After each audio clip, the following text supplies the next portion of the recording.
Hi, this is David Hughes with Wilder Hughes Genealogy. I wanted to make one short video comparing the different solutions I've demonstrated on how to add a citation to the bottom of an image. And one question that came up is why. If you share any of your images, you want to have, or if you come back after 10 years and come back and look at an image that you've saved, you want to have all the information right there on the image of where you found it. So let me go through and compare the 5 different methods that we looked at. First, IrfanView. This was a free software only available for the PC.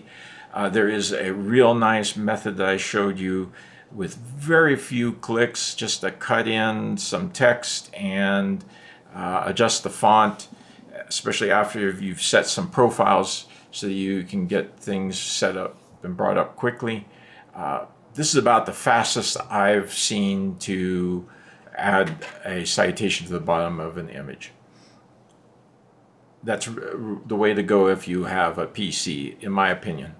Under the Mac, you have Preview that's already installed. I've gone through, it's rather complex, the steps to make Preview work, because you have to add that canvas, and it's a little bit tricky, and you just have to follow those steps pretty blindly.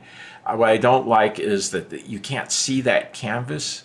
It would be, maybe there's a setting in there and I didn't have time to really dig in and find that, but maybe there's a way to set the canvas to white so it would appear, and then allow you just to add a text box at the bottom, so that it would save also a step of bringing in that rectangular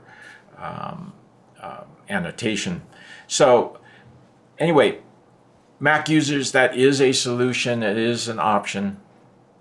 Yeah, but I would still say that if you have a subscription to the Microsoft Office products, I would use those for the Mac.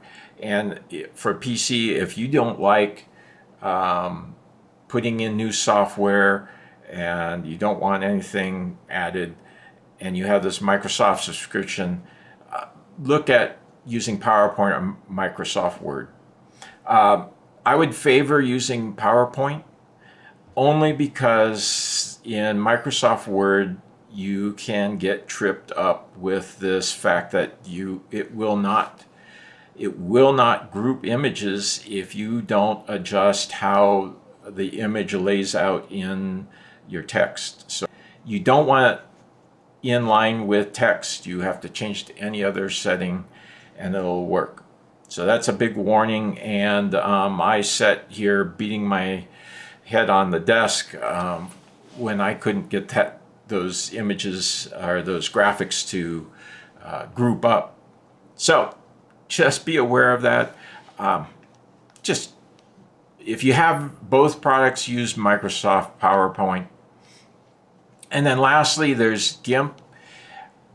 I mean, if you like to edit photographs anyway, this is a nice option. It is a very powerful advanced image editor. It is trying to compete with something like Photoshop. It is free. It's an open source program that's constantly being worked on and updated.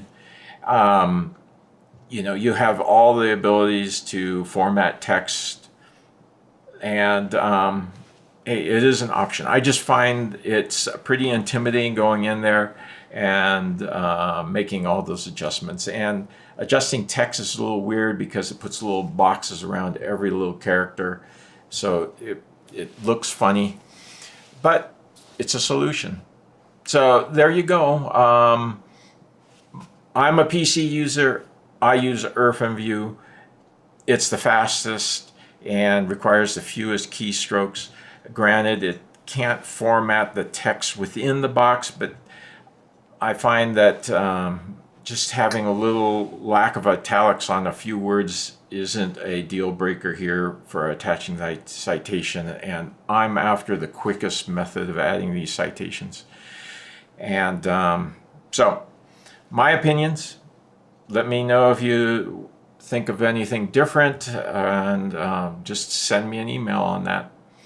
Anyway, thanks, and I hope this helps you out.